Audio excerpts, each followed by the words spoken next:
우리가 흔히 사용하고 있는 샬롬이라고 하는 말은 대단한 뜻을 갖고 있는 단어입니다.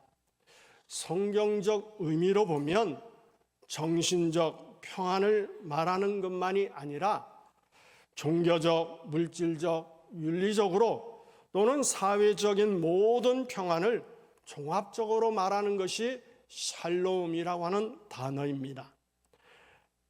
배고픈 것이나 슬픈 것 또는 육체적인 어떤 괴로움을 평안이라고 말하지는 않습니다. 또는 나라가 망하여 이리저리 쫓겨다닌 것 역시 평안이라고 말하지 않습니다. 샬롬이라고 하는 것은 나와 하나님과의 관계에서 완벽한 평화를 이야기하는 것입니다. 또한 나의 양심과의 관계에서도 완전한 화평을 이야기하는 것입니다. 그뿐일까요? 이웃과 경제와 나라 등 이 모든 관계가 다 화목한 완전한 평화를 의미하는 것이 샬롬이라고 하는 단어입니다. 그런데 예수님께서는 이 놀라운 평안을 오늘 우리에게 주신다라고 요한복음 14장 27절은 말씀합니다. 우리 한번 힘차게 읽어볼까요? 평안을 너에게 끼치노니 곧 나의 평안을 너에게 주노라.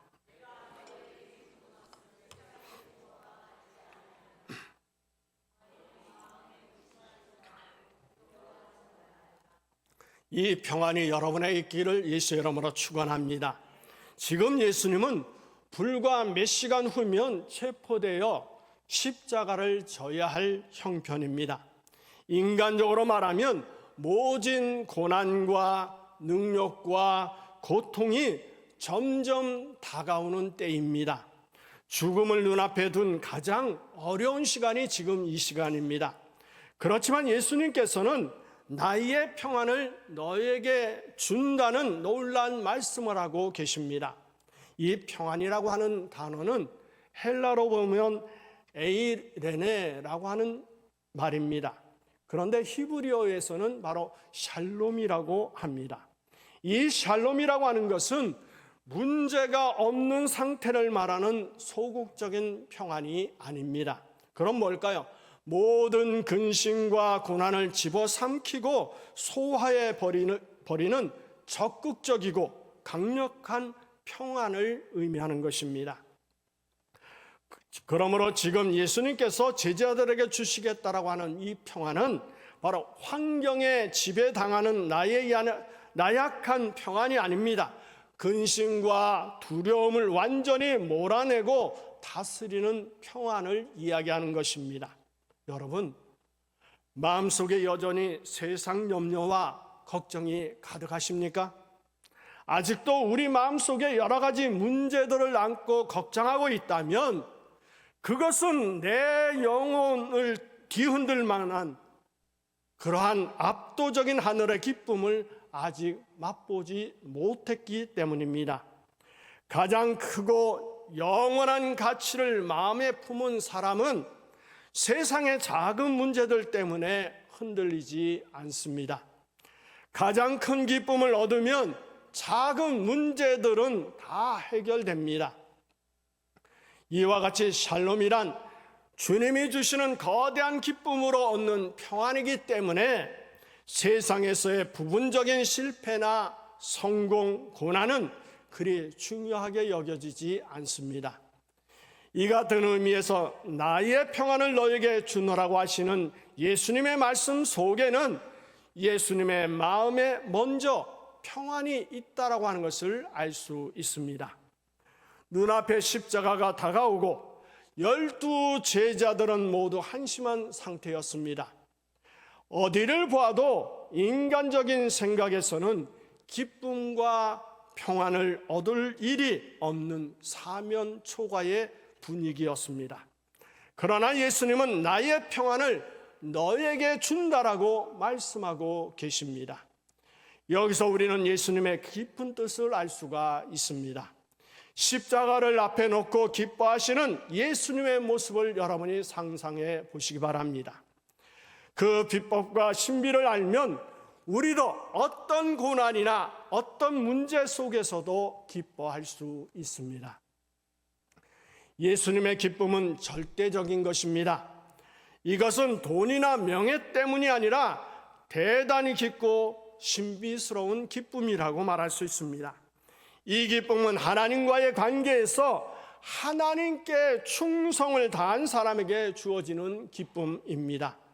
비록 내가 넘어지고 소멸할지라도 의로운 길을 가고 있기 때문에 하나님의 뜻을 이루려는 사람에게만 있는 절대적인 기쁨이라고 하는 것입니다.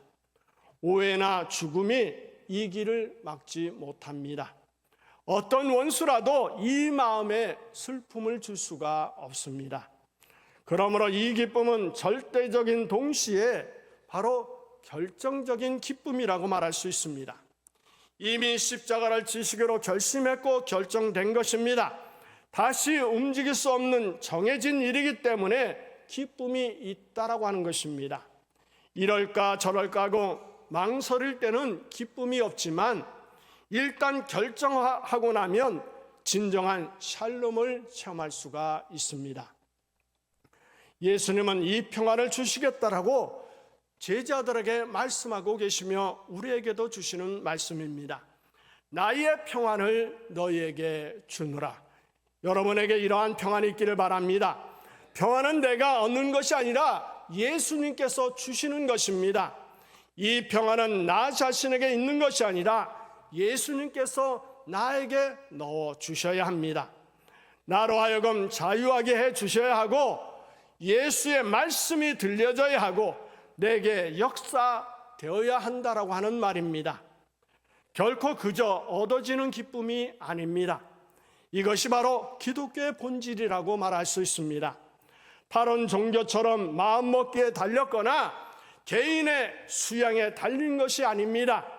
하나님께서 주셔야만 평안할 수 있다는 것을 우리는 분명히 알아야 합니다. 한편 계속해서 예수님은 말씀하십니다. 오늘 14장 27절 후반부에 보면 내가 너에게 주는 평안은 세상에 주는 것과 같지 않다라고 말씀하고 있습니다. 예수님께서 주시는 평안은 세상의 평안과 다르다라고 하는 것을 분명히 말씀합니다. 세상이 주는 평안이 뭘까요? 여러분, 무엇이 주어지면 평안합니까? 우리는 세상이 주는 평안을 말할 때 대부분 소유를 먼저 생각합니다. 돈이나 지위를 얻으면 기뻐한다라고 하는 것입니다. 그렇지만 이 기쁨도 순간적입니다. 부자들의 말에 의하면 그들은 가진 것 때문에 늘 불안하다라고 이야기를 합니다. 사실 가난할 때가 많이 소유했을 때보다 더 편안하지만 사람들은 늘 오해하고 있습니다. 소유라고 하는 것이 뭘까요? 마치 갈증이 날 때 바닷물을 마시는 것과 같다라고 비유해 볼 수 있습니다. 바닷물을 마시면 마실수록 더 갈증이 심해지는 것처럼 소유라고 하는 것은 소유할수록 더 욕심이 나며 그만큼 불안이 가중됩니다. 그러므로 소유와 평안은 무관하다라고 볼 수 있습니다.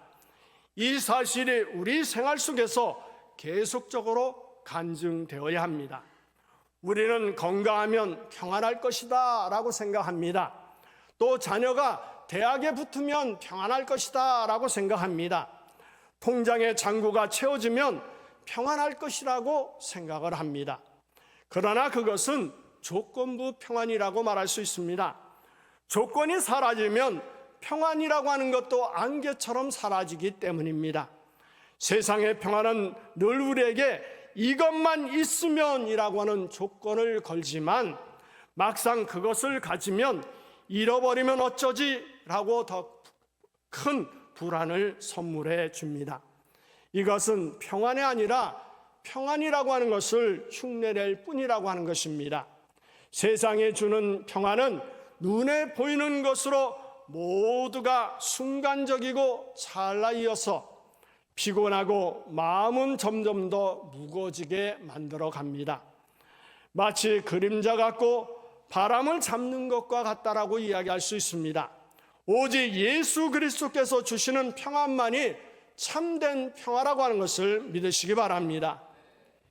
그렇다면 예수님으로 말미암아 오는 평안은 무엇일까요? 예수님으로 말미암아 오는 평안은 죄 사함을 받고 하나님의 자녀되는 평안이라고 말할 수 있습니다. 양심의 가책을 느끼고 있는 한 어떠한 평안을 말한다 할지라도 아무런 소용이 없습니다. 왜냐하면 죄 가운데는 평안이 없기 때문에 그렇습니다. 하나님의 사랑을 받을 때만이 참 평안이 있다라고 하는 것입니다. 그렇다면 하나님께로부터 온 평안은 어떤 평안일까요? 하나님께로부터 온 평안은 의롭다 하시는 평안이며 하나님의 사랑이 확증되는 평안이라고 말할 수 있습니다.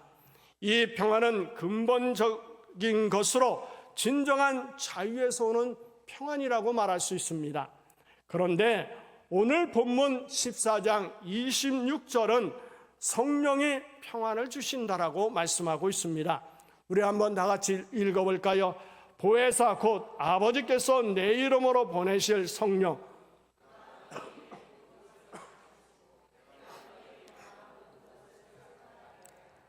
성령은 우리가 잘 알고 있는 것처럼 위로자이며 변호자이며 나를 도와주시는 분으로서 보혜사라고 말하고 있습니다.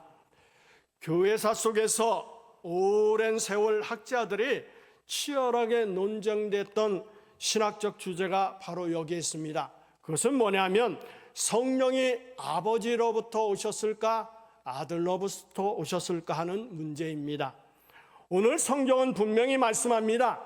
성령은 아버지와 아들로부터 우리에게 오신 분이라고 하는 것입니다. 그 성령께서 하나님의 신비로운 세계와 진리를 우리에게 가르쳐 주십니다. 성령은 신비한 하나님의 세계를 우리에게 알게 해준다라고 하는 것입니다. 그러므로 평안하게 되는 것입니다. 사실 우리는 앞날을 모르기 때문에 불안합니다. 그러나 아버지의 모든 뜻과 신비롭고 영광스러운 하나님의 세계를 성령이 우리에게 가르쳐 주실 때 우리 마음에 비로소 진정한 평안이 임하게 됩니다. 계속해서 성경은 내가 너에게 말한 말을 생각나게 하리라고 말씀하고 있습니다. 이미 듣고 본 것을 필요할 때에 생각나게 함으로 평안할 수 있다라고 하는 것입니다. 그러므로 우리 모든 성도들은 늘 성경을 많이 읽어야 합니다. 많이 체험해야 합니다. 그리고 많이 깨달아서 필요한 시간에 말씀들이 생각나야 합니다. 우리 한번 생각해 볼까요? 한 수험생이 밤새도록 열심히 공부를 했습니다. 그런데 시험 보는 현장에서 공부한 내용들이 생각나지 않는다면 어떻게 될까요? 하나님의 말씀도 마찬가지입니다. 하나님의 말씀도 많이 배워서 생활 현장에서 사건이 날 때마다 그때그때 필요한 말씀들이 생각나서 발에 등불이 되어야 합니다. 그래야만 말씀의 효력이 나타나게 됩니다. 바로 여기에 모든 문제 해결이 있다라고 하는 것입니다. 그런데 이 일을 성령이 하신다라고 성경은 이야기합니다. 여러분, 평소에 성경을 읽고 설교를 들을 때 나는 돌아서기만 하면 다 잊어버려. 이게 소용이 있겠어? 라고 낙심하십니까? 걱정하지 마시기 바랍니다. 말씀을 듣고 잃어버렸다라고 걱정할 필요가 없습니다. 열심히 들어두면 성령께서 필요할 때에 필요한 말씀을 생각나게 해 주십니다. 우리 안에 계신 보혜사 성령은 이 컴퓨터로 비유를 한다면 검색 엔진과 같다라고 볼 수 있습니다. 평소에는 기억나지 않던 말씀이 인생의 거친 풍랑을 만나 절망의 자리에 주저앉고 눈물을 흘릴 때 신기하게도 가슴 저 밑바닥에서부터 솟구쳐 오르기 시작합니다.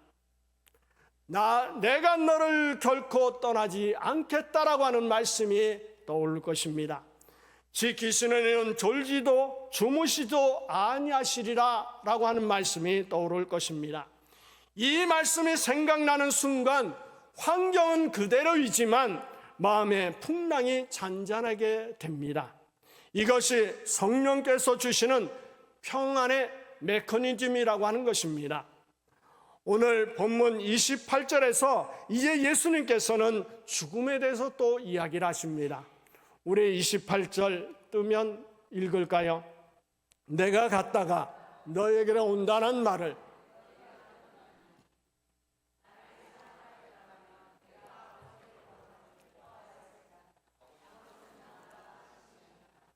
여기에 보면 예수님께서는 죽음을 간단하게 갔다가 오겠다라고 표현하고 있습니다. 이것은 예수님 자신의 마지막에 어떻게 될 것을 알고 계시기 때문으로 볼 수 있습니다. 과정이 조금 복잡해도 마지막에 어떻게 될 것인가를 알면 아무런 문제가 없습니다. 우리가 불안해지는 이유가 뭘까요? 마지막에 어떻게 끝날지 모르기 때문입니다. 가령 성공한다는 보장만 있으면 중도의 실패와 고생은 귀한 경험으로 볼 것입니다. 다시 말해서 협력하여 선을 이루기만 한다면 고생해도 좋다라고 하는 것입니다.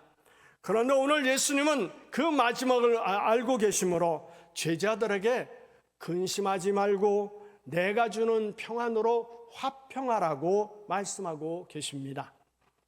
어느 한 선교사의 유명한 이야기가 있습니다.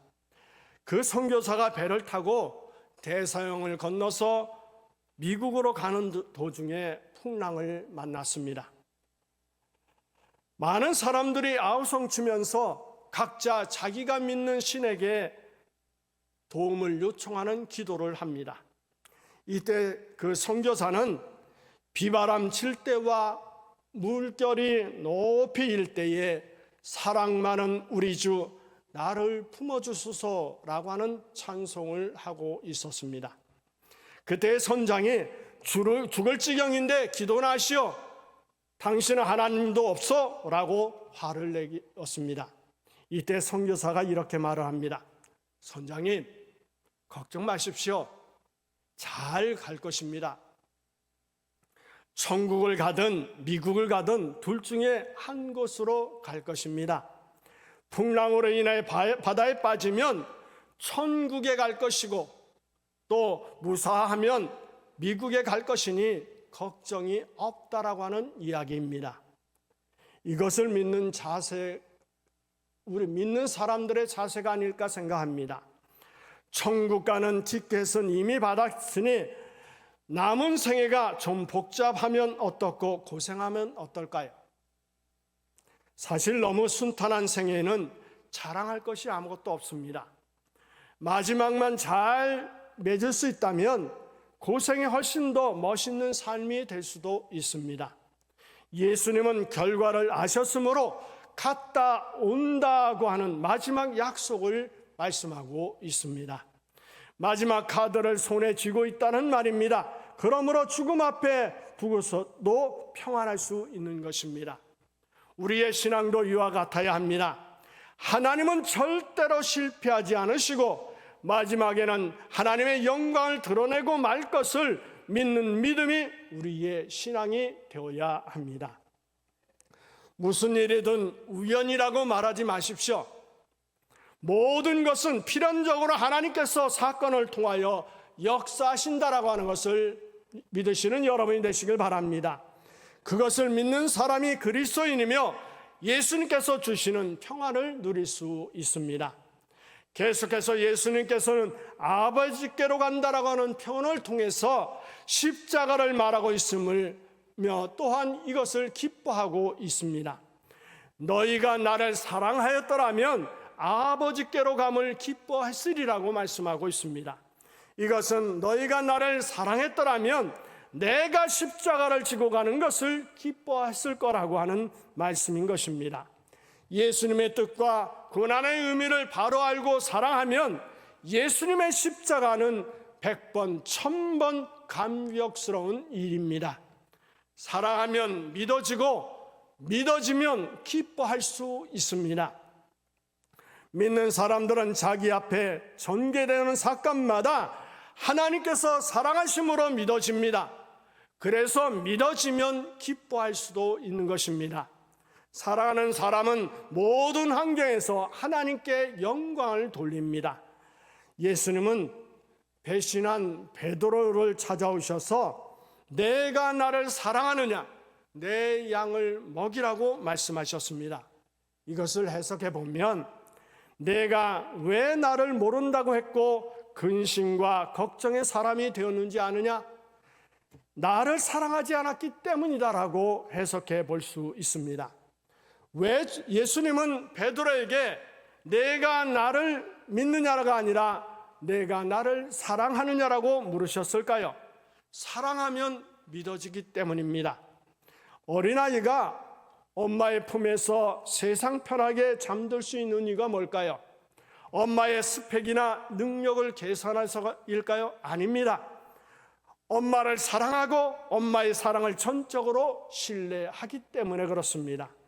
우리가 하나님의 뜻을 잘 이해할 수 없어도 하나님이 나를 위해 독생자를 아낌없이 내어주신 사랑의 하나님인 것을 진짜 사랑하게 되면 내 삶에 다가오는 고난마저도 나를 망가뜨리는 것이 아니라 더 순금같이 빚으시려는 사랑의 섭리인 것을 믿게 됩니다. 머리로 이해하려면 의심이 생기지만 사랑하면 믿어집니다. 그래서 믿어지면 그 믿어지는 자리에서 세상이 감당할 수 없는 진짜 샬롬이 시작된다라고 하는 것을 경험합니다. 하나님을 사랑하면 하나님께서 행하시는 모든 일을 사랑으로 소화하게 되고 평안할 수가 있습니다.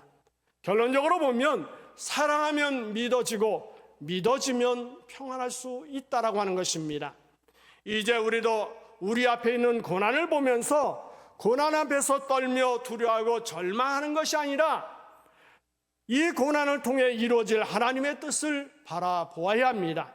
이것이 바로 예수님의 마음이라고 하는 것입니다. 사랑해라, 믿어라. 그리하면 내 평안을 너희도 가지게 될 것이라고 하는 예수님은 말씀하고 계십니다. 예수님은 십자가의 깊은 뜻을 알고 신비로운 의미를 바라보시며 앞에 있는 영광을 아셨습니다. 그러므로 오늘 우리를 향해 힘차게 말씀하십니다. 요한복음 14장 27절의 말씀입니다. 우리도 힘차게 이 말씀이 나에게 주신 말씀으로 믿고 다 같이 읽겠습니다. 평안을 너에게 끼치노니 곧 나의 평안을 너에게 주노라. 내가 너에게 주는 것은 세계성이 주는 것과 같지 아니하니라.